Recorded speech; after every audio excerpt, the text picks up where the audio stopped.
اللهم صل على سيدنا مولانا محمد النبي الأمي وعلى آله وأصحابه وبارك وسلم. الحمد لله نحمده ونستعينه ونستغفره ونؤمن به ونتوكل عليه ونعوذ بالله من شرور أنفسنا ومن سيئات أعمالنا.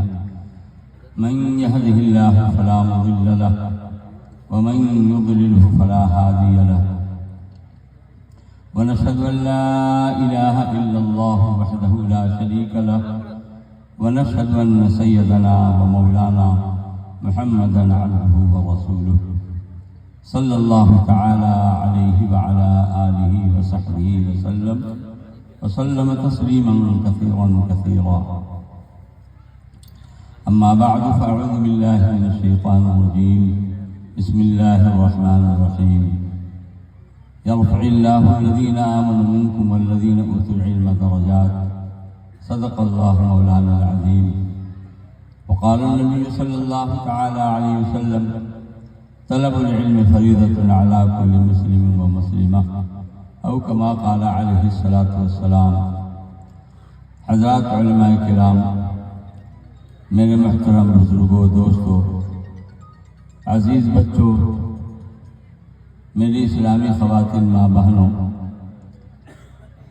مجھے یہاں آ کر بڑی خوشی حاصل ہوئی، مسرت حاصل ہوئی کہ اپنی یہ آبادی جو مولانا نگر ہی کا ایک حصہ ہے، مانک پور، ماشاءاللہ اپنے یہاں نوجوانوں میں عجیب و غریب دینی جذبہ ہے. چند ہی دنوں میں ان لوگوں نے، اللہ نے ان کے دلوں میں ڈالا اور یہ پروگرام منعقد کرنے کے لیے انہوں نے عزم مصمم کیا. بزرگوں کی دعائیں ان کے شامل حال نہیں، انہوں نے محنت کیا اور ماشاءاللہ اتنا عظیم شان اجلاس منعقد ہو گیا.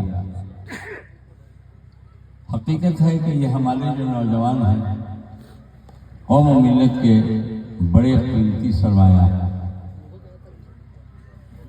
یہ جوانی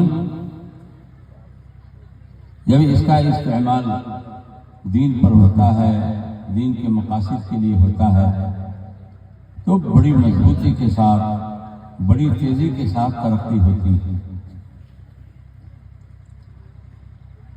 جہاں یہ کہا گیا الشبابۃ شعبۃ من الجنون، جوانی جنون کا، پاگل پنی کا ایک حصہ ہے. پاگل جیسے کسی کی بات سنتا نہیں ہے، جو من میں آیا وہی کرتا ہے.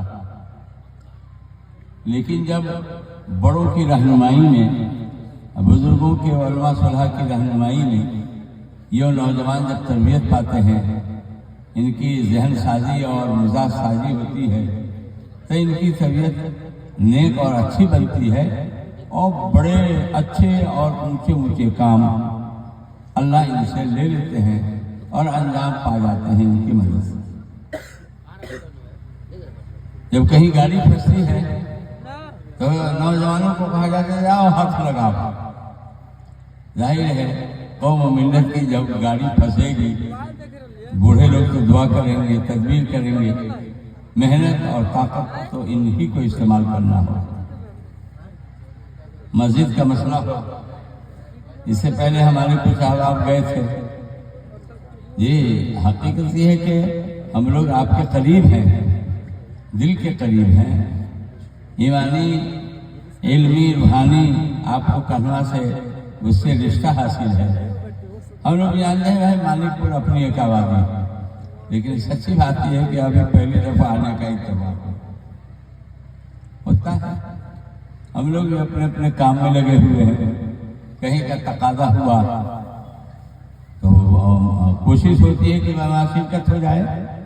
چھوٹے بڑے جو کام ہوتے ہیں، ہمارے جو چھوٹے چھوٹے مکاتب ہیں، مدارس ہیں، ان میں ہم لوگ قصد و ارادے سے جاتے ہیں. جب کوئی موقع آتا ہے تو جاتے ہیں تاکہ کام کرنے والوں کی ہمت بلند ہو، کام کرنے والوں کو حوصلہ ملے، جذبہ ملے، اور وہ ہمت کر کے کام کریں یہ سمجھیں کہ ہمارے پشت پر ہم ہی اکیلے نہیں ہیں، پشت پر ہمارے یہ بڑے بھی ہیں، یہ ان کی دعا، ان کی توجہ سے یہ سب کام ہو رہا ہے۔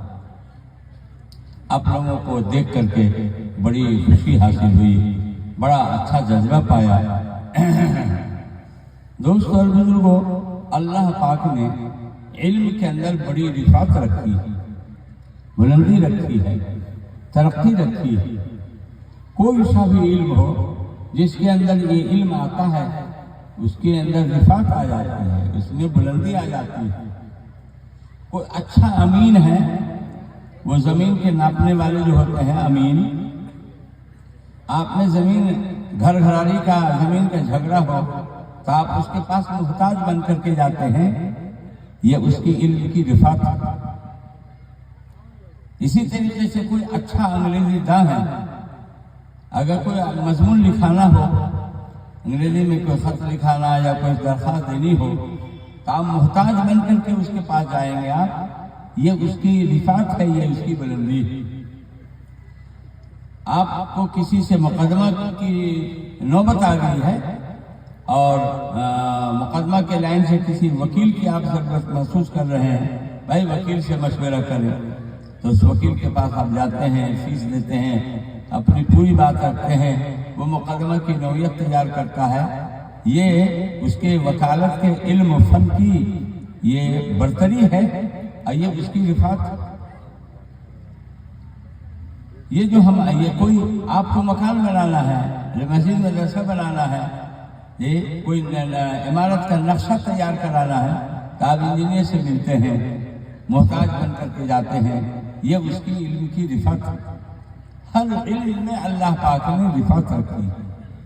اب حساب میں الجھ گئے ہیں اور کوئی میتھ کا اچھا جانکار ہے، حساب کا اچھا جانکار ہے، آپ اس کے پاس جاتے ہیں اور بیچارے دیکھ سن کر کے پھر اس گتھی کو سلجھاتے ہیں، یہ اس کی علم کی رفعت ہے۔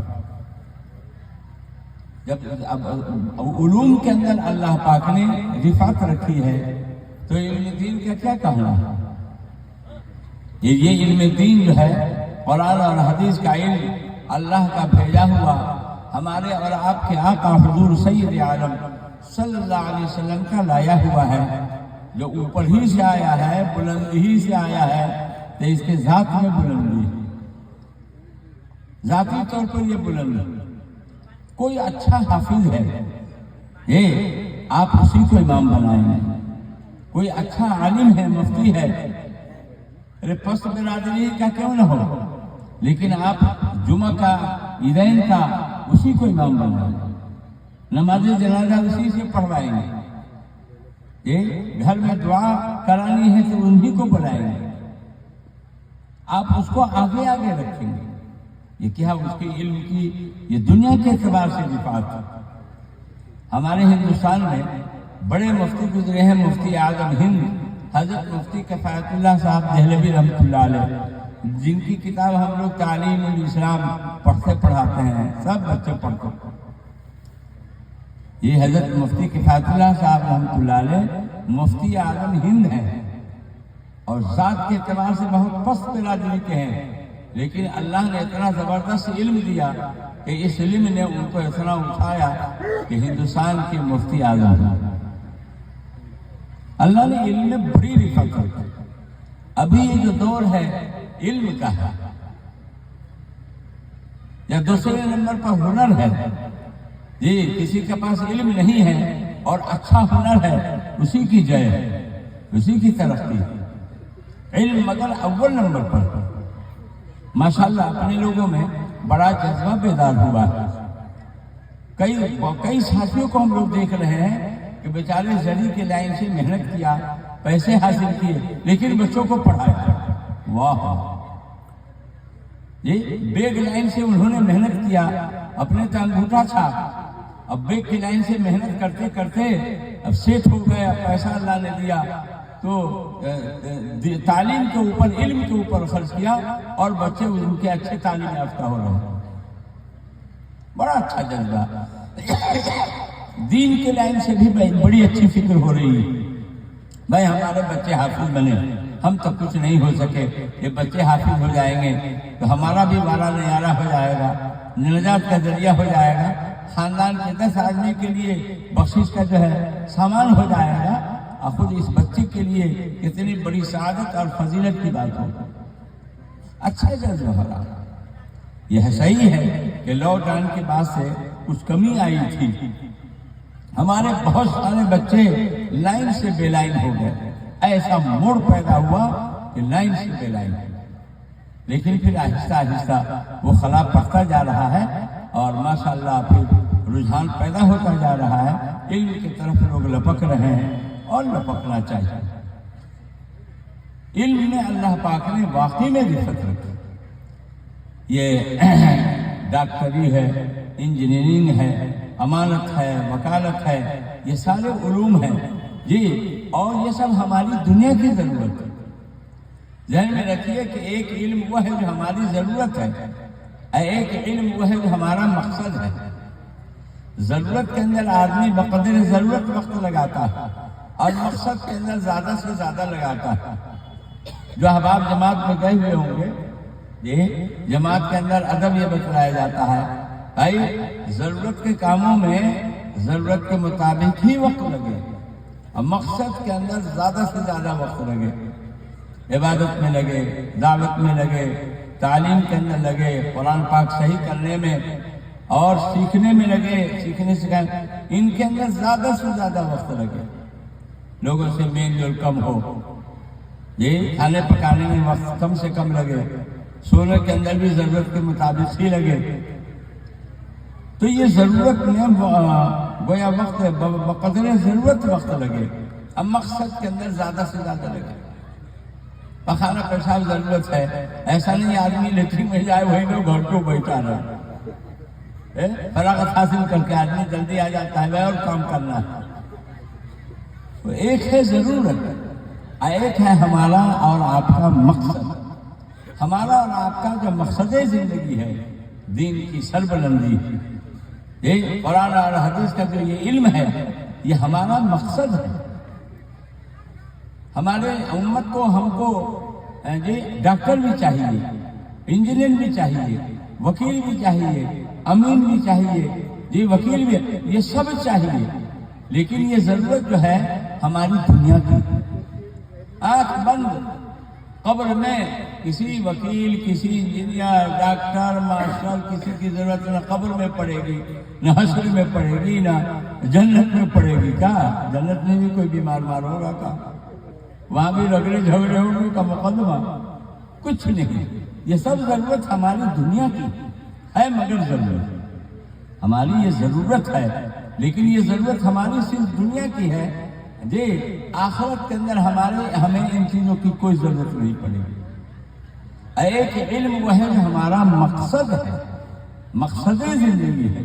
میری زندگی کا مقصد میرے دین کی سرفرازی، میں اسی لیے مسلمان، میں اسی لیے نمازی، یہ سب کچھ اس لیے ہے کہ دین سر بلند ہو، اللہ کا نام بلند ہو، اللہ کے محبوب حضور سید عالم صلی اللہ تعالی علیہ وسلم کا نام بلند ہو، جی آپ کی شریعت زندہ رہے اور دین کو سر بلندی حاصل ہو۔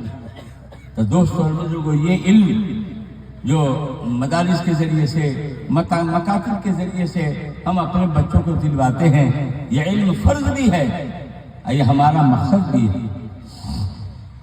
جیسے بچوں کا کھانا کپڑا یہ آپ کے ذمہ فرض ہے، ان کا دوا علاج فرض ہے، اسی طریقے سے آپ کو ضروریات کے مطابق دین کے ضروریات کا علم، حلال حرام جس سے وہ پہچانے، اللہ اس کے رسول صلی اللہ علیہ وسلم کے احکام کو پہچانے، یہ فرض ہے۔ فرض جیسے نماز فرض، روزہ فرض ہے، اسی طریقے سے یہ فرض ہے۔ اللہ کے محبوب حضور سید عالم صلی اللہ علیہ وسلم نے ارشاد فرمایا، جس کے گھر بچہ پیدا ہو فَلْيُحْسِنْ اسْمَهُ، تو اس کا اچھا نام رکھے اور اس کی اچھی تربیت کرے، اور بالغ ہو جائے تو اس کی شادی کر دے۔ ہر ماں باپ کے ذمہ یہی تین ہے، اچھا نام رکھنا ہے، اچھی تعلیم و تربیت دینی ہے، اور بالغ ہونے کے بعد اس کی شادی کر دینی ہے۔ یہی تین فرض ہے ہر ماں باپ کے ذمہ اس کے لڑکا ہو یا لڑکی ہو، ان کے بچے اور بچیوں کا یہی دن ہے۔ نام رکھنے میں بھی اب سدھار آیا ہے، پہلے نام رکھنے میں بھی بڑا بگاڑ تھا، جس دن پیدا ہو اسی دن کے اعتبار سے اس کا نام رکھ لیا، سنیچرا ہے اتواریا سومواریا۔ ہم لوگ ڈھاکہ جو ہے ایک جگہ جاتے ہیں، ایک بھائی کا نام اتواری ہے، ایک بھائی کا نام سومواری ہے، اور دنوں کے نام پر بدھنا اور منگلا اور جمرتیا، یہ سب نام جو ہے اب جو ہے سائڈ ہوتے چلے گئے ہیں۔ علم کی روشنی آئی ہے، علم کی روشنی آئی ہے، اپنے علماء سے، اپنے اماموں سے، حافظوں سے پوچھ کر کے آپ نام رکھتے ہیں، اور رکھنا چاہیے، نام اچھا رکھنا چاہیے، نام اچھا رکھنا چاہیے، ورنہ بچوں کا جو ہے یہ حق ضائع ہو جائے گا اگر اچھا نام نہیں رکھتے ہیں۔ اسی طریقے سے اس کی اچھی تربیت کی جائے، اس کی تعلیم، اس کی تربیت اچھی کی جائے۔ دو لفظ پر غور کیجیے گا، تعلیم بھی اچھی ہو اور تربیت بھی اچھی ہو۔ کوئی بھی ہو، آپ اپنی جگہ کروڑ پتی ہیں، لیکن جنت آپ کو بھی چاہیے۔ یہ بچے ہمارے اور آپ کے مسلمان رہیں، جی اسلامیات کے ساتھ یہ زندہ رہیں، کہیں بھی رہیں، لیکن اسلام کے مطابق ان کی زندگی ہو۔ اس کے لیے ضروری ہے کہ آپ یہ 4-5 سال کی عمر کے ہوں، آنکھ بند کر کے کسی حافظ صاحب، کسی قاری صاحب، کسی مولانا صاحب کے حوالے کی ضروریات دین کی جب تک ان کو تعلیم آپ نہیں دلوا لیں، اسکول کالج میں ہرگز اس کو نہیں ڈالا۔ یا آپ کی بھول ہوگی، 3-4 سال کا ہے، یہیں سے جو ہے انگریزی زبان سے سیکھے گا، آئندہ چل کر کے بڑی ترقی کرے گا، انگریز بن جائے گا۔ نہیں، پہلے آپ مسلمان بنا، پہلے ان بچوں کو حافظوں اور عالموں کے پاس بیٹھلا کر کے ان کو مسلمان بنا لیں، یہ حلال حرام کی پہچان ہو جائے، اللہ اس کے رسول صلی اللہ علیہ وسلم کی شناخت ہو جاوے، ضروریات دین کا علم آ جاوے، تبھی یہ مسلمان رہ سکیں گے، ورنہ بڑا خطرہ ہے۔ اور یہ ارتداد کا زمانہ شروع ہو جائے گا، اور فتنہ چل رہا ہے ارتداد کا، کہاں یہ بہت جائیں گے یا بہت جائیں گے، اور دین اسلام سے برگشتہ ہو کر کے مرتد ہو جائیں گے، ان کا کوئی ٹھکانا ٹھکانا نہیں۔ اس لیے ضروری ہے کہ بچے ہوں یا بچیاں ہوں، ان کو دینی تعلیم دلوا لیں، اور اس کے بعد اگر آپ کو شوق ہے کہ ان کو ڈاکٹر بنانا ہے، انجینئر بنانا ہے، وکیل بنانا ہے، شوق سے بنائیں، مگر پہلے ان کو آپ مسلمان بنا لیں۔ دکن کے علاقے میں ایک نواب صاحب تھا، ایک ہی لڑکا، ان کے ذہن میں آیا کہ ایک ہی لڑکا ہے، ان کو ایسی تعلیم دینی ہے، یہ ہندوستان کے اندر تعلیم دلوایا، اور اس کے بعد اس کو جو ہے باہر ملک بھیج کر کے اعلیٰ سے اعلیٰ قسم کی تعلیم دلوا لیا۔ بیٹا جب سند لے کر کے آیا، اونچی تعلیم، اونچی ڈگری حاصل کر کے آیا، تو نواب صاحب کے ذہن میں تھا کہ اب جو ہے اس کی تنخواہ اتنی ہوگی، اور مزے سے ہم رہیں گے، کھائیں گے، پیئیں گے، بنگلہ بنائیں گے، اور موج کی زندگی ہوگی۔ لڑکا جو آیا اونچی ڈگری حاصل کر کے، وہ بیمار پڑ گیا، علاج معالجہ ہوا، لیکن فائدہ نہیں۔ یعنی کہتے ہیں مرض بڑھتا گیا، جو دوا کی، مریض عشق پر رحمت خدا کی، مرض بڑھتا گیا، جو دوا کی، کہتے ہیں نہیں، اس کا مرض بڑھتا ہی چلا گیا، اور دن گزرتا چلا گیا، مرض بڑھتا چلا گیا، اور اب جو ہے وہ آخری اسٹیج پہ ہے، اب مرے گا تب مرے گا۔ ایک دن بڑے میاں سرہانے بیٹھ کر کے رو رہے تھے، نوجوان نے کہا کہ ابا کہاں ہو، کیوں رو رہے ہیں آپ؟ کہا کہ بیٹے اتنا بڑا سرمایہ لگا کر، اتنا بڑا، تعلیم کتنی مہنگی ہے، اتنا بڑا سرمایہ لگا کر تم کو پڑھایا، اعلیٰ سے اعلیٰ ڈگری حاصل کر کے تم آئے، اور جب پھل کھانے کا موقع آیا تو اب تم گا رہے ہو، لگتا نہیں کہ تم بچو گے۔ وہ نوجوان ہوش میں تھا، نوجوان نے کہا کہ ابا ابھی آپ کیا رو رہے ہیں؟ کل قیامت کے دن جو رونا آئے گا تب آپ کو سمجھ میں آئے گا، آپ نے کسی حافظ کا منہ نہیں دیکھنے دیا، کسی مولوی کا منہ نہیں دیکھنے دیا، اللہ اس کے رسول کیا ہیں جنت جانے میں آخرت کیا ہے، قرآن کیا ہے، کچھ نہیں آپ نے معلوم ہمیں کرایا. یہ آپ نے میرے حق کو ضائع کیا ہے. کل قیامت کے دن جب اللہ کی پکڑ ہوگی تب آپ کو سمجھنا ہے. بات صاحب یہ آپ اس لیے میں کہا کرتا ہوں کہ یہ آپ کے جو بچے ہیں، یہ بچیاں ہیں 4-5 سال کی عمر کے ہوں، تو آپ آنکھ بند کر کے ان کو 2-3 سال میں یا 10 سال میں ان کو ضروریات دین کی، دین اسلام کی ضروریات کی تعلیم دلوا لیجیے. حلال حرام کو جان لیں، اللہ اس کے رسول کو جان لیں، یہ اور اس طریقے سے وہ مسلمان ہو جائیں. اب اس کے بعد اگر آپ کو شوق ہے اسکول کالج میں پڑھانا ہے ضرور پڑھانا، لیکن پہلے آپ ان کو مسلمان بنا لیں، ورنہ کل قیامت کے دن باز پرس ہوگا. صاف ستھری بات، اللہ کے ہاں ڈاکٹر نہیں بنا لیں گے آپ کی پکڑ نہیں ہوگی، انجینئر نہیں بنا لیں گے، وکیل نہیں بنائیں گے آپ کی پکڑ نہیں ہوگی. لیکن اگر آپ نے ان کو اتنی تعلیم نہیں دلوایا جس سے وہ مسلمان رہ سکے تو کل قیامت کے دن آپ کی پکڑ ہوگی. دوستو اور بزرگوں، اس لائن سے اپنے نوجوانوں میں بیداری آئے. تعلیمی بیداری کے عنوان سے آپ کا یہ اجلاس بھی ہو رہا ہے. ماشاءاللہ اپنے یہ نوجوان لوگ بہت پیش یہ اللہ ان کی محنت کو قبول فرمائے اور ان کو ہر طرح سے خوش رکھے، ان کی جان میں مال میں برکت عطا فرمائے. نوجوانوں سے جو ہے کام لیا جائے.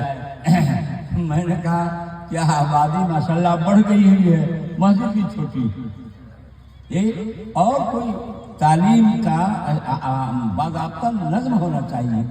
مکتب کی تو جال بچ جائے ہے.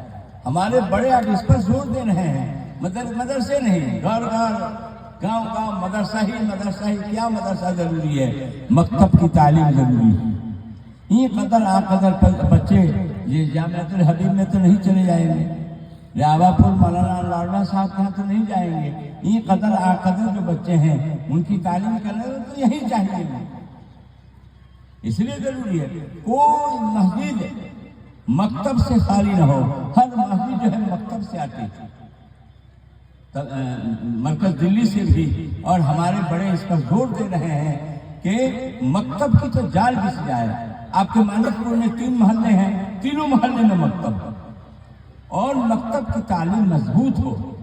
تصحیح کے ساتھ قرآن پاک کی تعلیم دی جائے، نورانی قاعدہ کے ذریعے سے تصحیح کے ساتھ بچوں کی تعلیم ہو. قرآن پاک صحیح پڑھنا جانے، اردو صحیح جانے، اور اس طریقے سے جو ہے ضروریات دین کی یہ تعلیم حاصل کر لیں.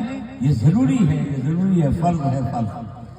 میں کہا کرتا ہوں ہمارے دارالعلوم دیوبند، مظاہر سہارنپور اور اس طرح کے جو بڑے بڑے ادارے ہیں، آپ کے جو قرب و جوال کے ادارے ہیں، یا شیخ علوم ہے، یا راجو پٹھی ہے، یا بالا صاحب ہے، یا شکلپور ہے، جو ادارے ہیں، یہ ادارے جو ہے فرض درجے کی تعلیم نہیں دے رہے ہیں. کیونکہ فرض درجے کی جو تعلیم ہے یہی ہے جو مکتب کی ہوگی. یہ فرض کے درجے میں ہر آبادی میں ایک عالم کا ہونا فرض کفایہ ہے، فرض عین نہیں ہے. جیسے نماز جنازہ فرض کفایہ ہے، محلے کے کچھ لوگ بھی پڑھ لیں تو سب لوگوں سے فرضیت کی ادائیگی ہو جائے گی، گنہگار کوئی نہیں ہوگا. اسی طریقے سے ہر آبادی میں ایک ایسے اچھے عالم کا ہونا فرض کفایہ ہے جس سے لوگ مسائل میں رجوع کریں.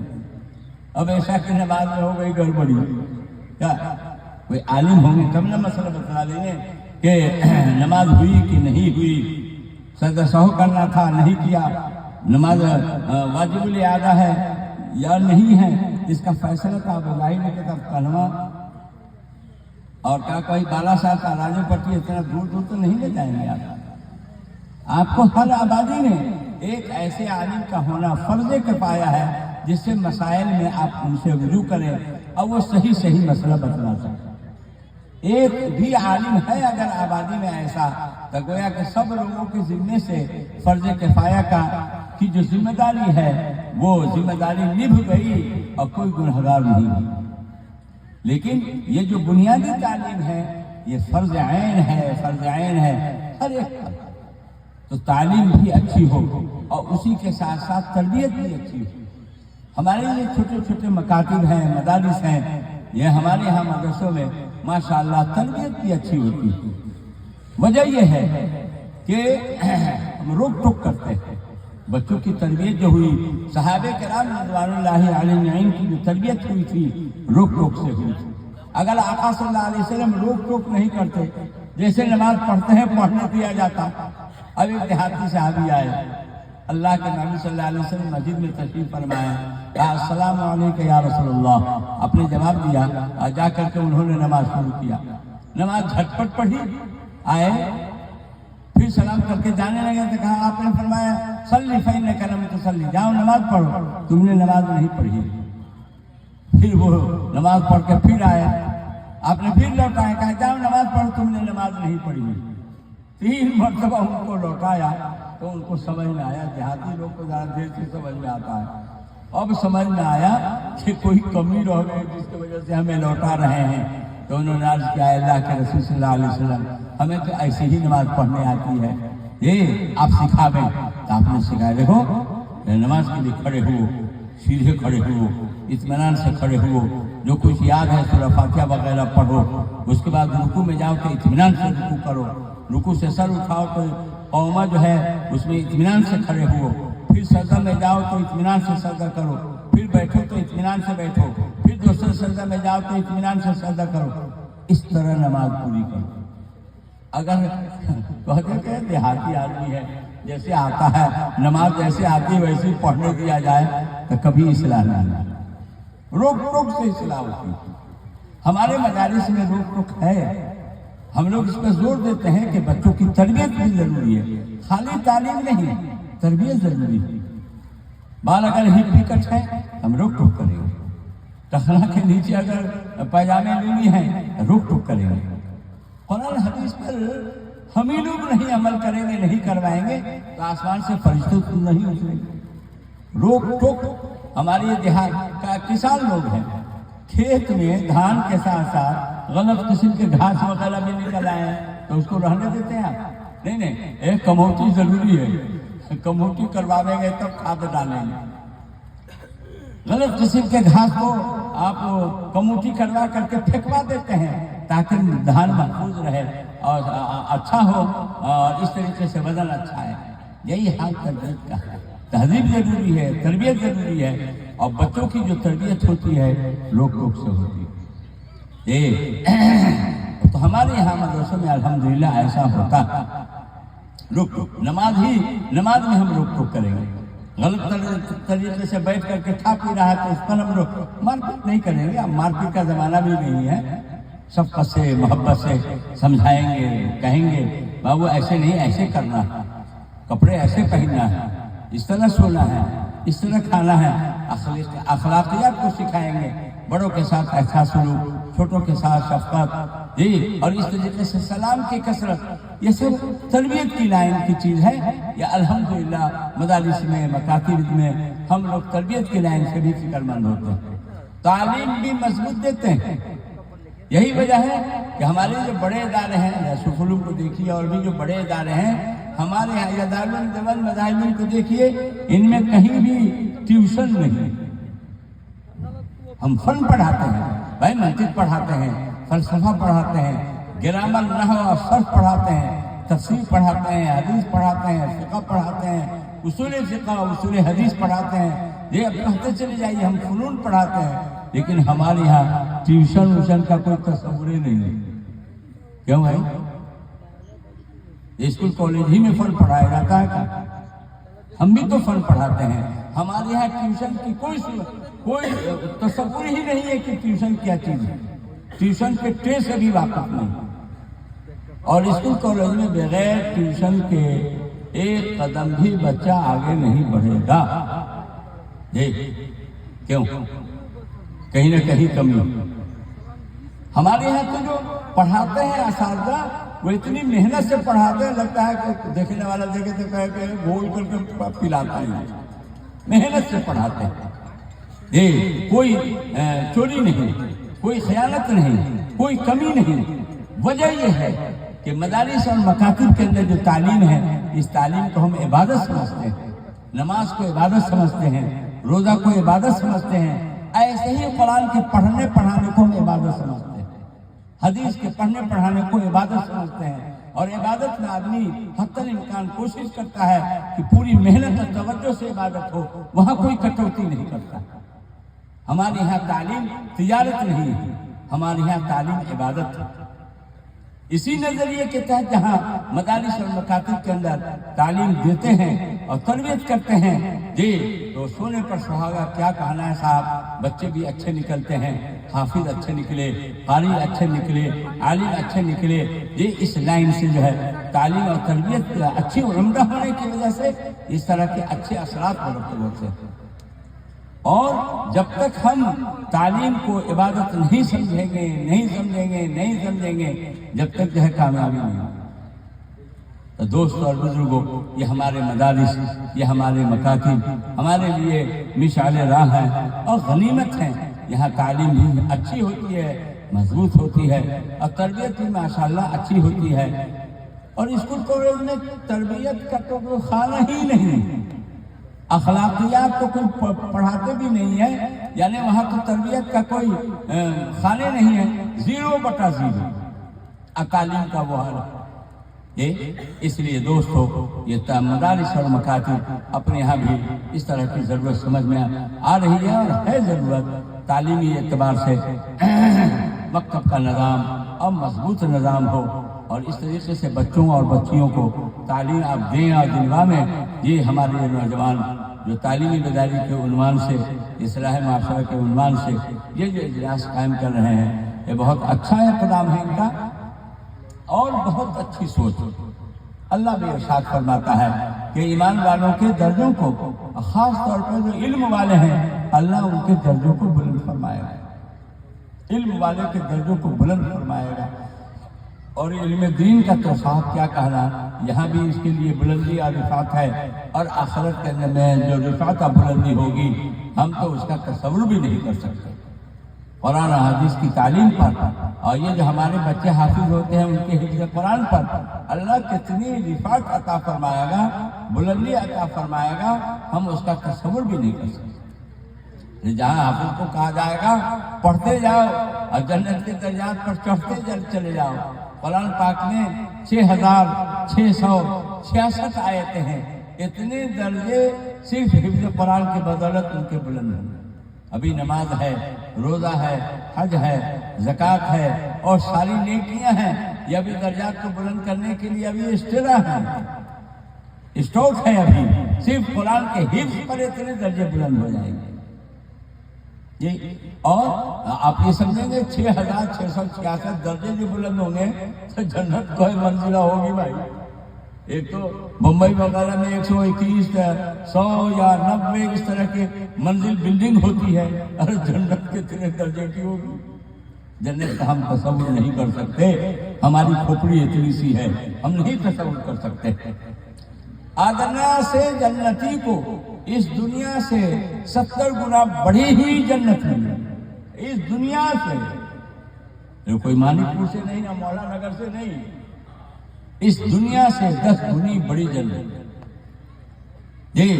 بعض لوگ ہے نا دہلی قسم کے اس کا انکار کا ہے، یہ فل سے بات۔ ایک دفعہ ایسا ہوا، ایک پنڈت جو ہے بہت اعتراض کرتا تھا حضرت ماں قاسم نانوتوی رحمۃ اللہ علیہ کے زمانے میں۔ اس پنڈت سے جو مناظرہ ہوا تو پنڈت نے کہا کہ مولانا، آپ کہتے ہیں کہ دنیا کی ساری چیز لوح محفوظ میں لکھی ہوئی ہے، ساری چیزیں تفصیل سے لوح محفوظ میں لکھی ہوئی، ہم سب کا عقیدہ بھی ہے لوح محفوظ میں کل صغیر و کبیر مستطر، ہر چھوٹی بڑی چیز لکھی ہوئی ہے، ہر چھوٹی بڑی چیز، ایک انسان کی ساری تفصیل، کتنا گھٹ پانی پیے گا، کتنا لقمہ کھائے گا، کتنی عمر ہوگی، کتنا سانس لے گا، کتنی بیماری ہوگی، کتنا دن تندرستی ہوگی، بچپن سے بوڑھا مرنے تک کی پوری زندگی ہر انسان کی لکھی ہوئی۔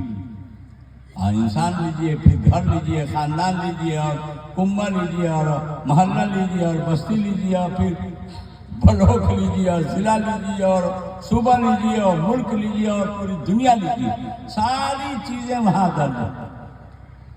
تو پنڈت نے کہا، اعتراض کیا کہ بھائی لوح محفوظ کتنا بڑا ہوگا صاحب، تو اس میں ساری چیز لکھی ہوئی ہے. حضرت قاسم نانوتوی رحمۃ اللہ علیہ نے کہا کہ پنڈت جی کلکتہ کا چڑیا خانہ آپ نے دیکھا ہے؟ کہاں دیکھا؟ اس میں کون کون جانور سب ہے؟ یہ ہے وہ گنانے لگا وہ جی.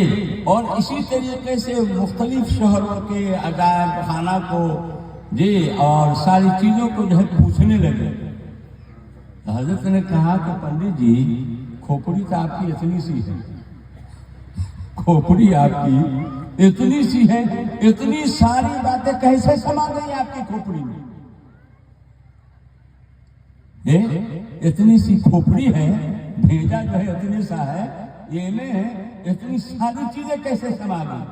اسی سے سمجھیے کہ جب اللہ کا بنایا ہوا ہے اتنا سا بھیجا ہے کھوپڑی ہے، اس میں اتنی ساری باتیں ہیں. تو محفوظ میں اگر پوری دنیا کی ساری بات ہو تو کیا تعجب کی بات ہے. تو دوست اور بزرگوں، علم کا زمانہ ہے جی. بچوں کو ہماری حکومت بھی چاہتی ہے کہ ملک کا ہر فرد جو ہے پڑھا لکھا رہے. ہمارے آقا مولا حضور سرور عالم صلی اللہ علیہ وسلم 1450 برس پہلے، 1447 ہے نا، اب 1400 برس نہیں کہنے ہیں، 1450 برس پہلے سے آپ نے علم کی ترغیب دی ہے اور علم کی تاکید فرمائی ہے. اور آپ نے فرمایا مجھے تو معلم ہی بنا کر کے بھیجا گیا ہے، اور میں اس لیے آیا ہوں کہ اچھے اخلاق، مکارم اخلاق پورے طور پر لوگوں کے سامنے پیش کرتا ہوں. تو علم کی اہمیت ہمارے ہاں پہلی ہی سے ہے. لوگوں کو اب جو ہے ذہن کھلا ہے اور علم کے لیے دوڑ رہے ہیں. اور ہمارے یہاں تو علم کی اہمیت 1450 سال پہلے ہی سے ہے علم کی اہمیت. اس لیے ہم لوگ علم میں پیچھے رہیں، ایسا نہیں ہو سکتا. اور وہی ہے کہ اپنے بچوں کو، بچیوں کو اللہ کے واسطے اسلامیات، ضروریات دین کی تعلیم دلواویں، اور اس کے بعد اسکول کالج کا رخ کرنا ہے، رخ کریں جی. اس میں آپ کے لیے ہر طرح سے اللہ کے یہاں بھی سرخروئی ہوگی، اور اس کے فریضہ کو پورا کرنے کے بعد اللہ کے یہاں سرخرو ہوں گے جی. ورنہ بڑے فتنوں کا زمانہ ہے جی. اسکول کالج میں پڑھنے والے بچے اور بچیوں کے جو حالات ہیں وہ سب کے سامنے ہیں. آئے دن اخبار میں سنتے ہیں، واٹس ایپ پر دیکھتے ہیں، اور کیسے کیسے حالات ہیں جی. اور حالات اور بد سے بدتر ہوتے جا رہے ہیں. جب تک ان کو اسلامیات کی تعلیم نہیں دیں گے، اللہ اس کے رسول کا ان کے دلوں میں ڈر نہیں ہوگا، خوف نہیں ہوگا، کیسے سمجھیں گے، کیسے اپنے آپ کو سنبھالیں گے، اور کیسے اسلام پر قائم رہیں گے؟ بڑا مشکل ہے، بڑا مشکل. ابھی ذہنی اور فکری استعداد کا زمانہ ہے. سوچ سمجھ کے اعتبار سے آدمی کیسے مرتد ہو جاوے، اس کی شکلیں ہو رہی ہیں، اس کی شکلیں ہو رہی ہیں. فکری ذہنی استعداد، سوچ کے اعتبار سے مرتد ہو رہے ہیں لوگ جی. ایک آدمی ہے جو اسکول کالج کی تعلیم سے فارغ ہونے کے بعد، فارغ ہونے ہی والا، باپ جماعت میں ہے جی، جماعتی آدمی ہے. ایک دن آیا بیٹا تو کہتا کہ ابا میں روزہ نہیں رکھوں گا. ارے روزہ فرض ہے، روزہ نہیں رکھو گے؟